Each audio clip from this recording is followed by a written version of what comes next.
Je me nomme Yves Richez, je suis accompagnant professionnel et dans cet accompagnement professionnel, j'ai autant la posture de coach que de mentor.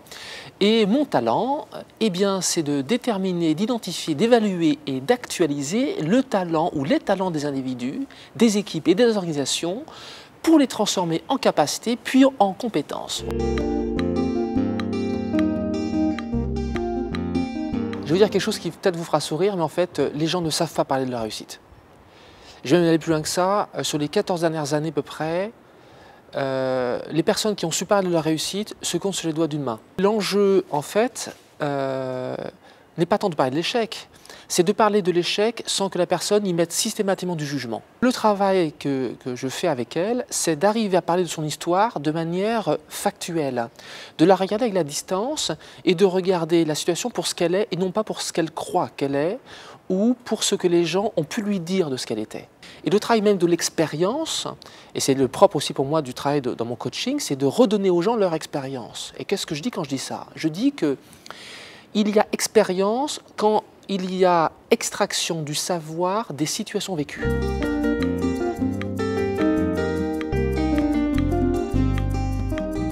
Le diplôme est censé donner les éléments de méthode, d'outils, de savoir, de compétences à un individu. C'est ce qu'on appelle le référentiel. Mais le référentiel n'est pas la vraie vie. Et c'est pourquoi l'expérience, comme je l'ai dit tout à l'heure, l'expérience, c'est lorsque vous avez capitalisé les savoirs contenus dans la situation. Le rebouclage qu'on peut voir aujourd'hui entre expérience et diplôme, puisque dans la validation de l'acquis de l'expérience, loi 2001, il est possible de transformer en diplôme son expérience. Le diplôme peut ouvrir des champs professionnels où la personne va avoir une expérience de vie professionnelle, mais l'expérience de vie professionnelle peut aussi amener au diplôme grâce à la validation de l'expérience. Je trouve que l'un nourrit l'autre et l'autre nourrit l'un.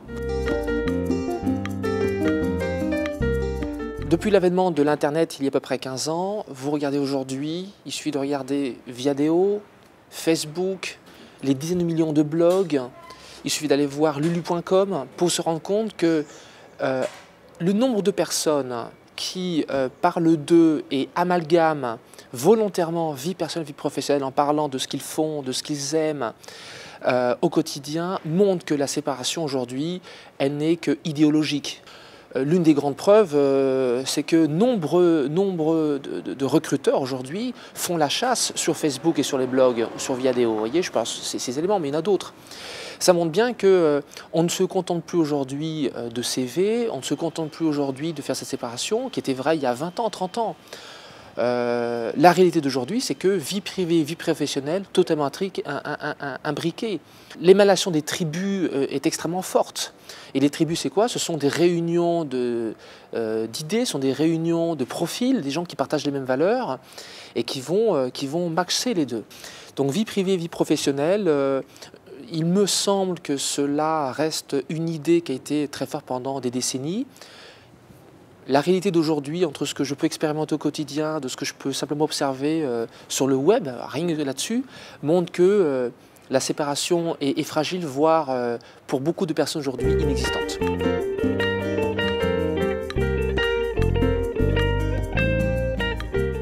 Aujourd'hui, l'enjeu de l'entreprise, c'est avoir des gens naturels, capables de mettre en œuvre leurs talents naturels, autour desquels on va bâtir de la compétence. C'est ce qu'on appelle de la compétence cœur, c'est-à-dire une compétence que l'on construit autour d'un talent.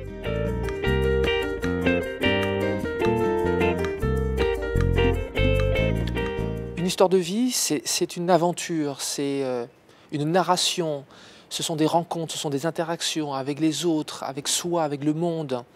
Et c'est là-dedans que réside finalement le talent, le potentiel.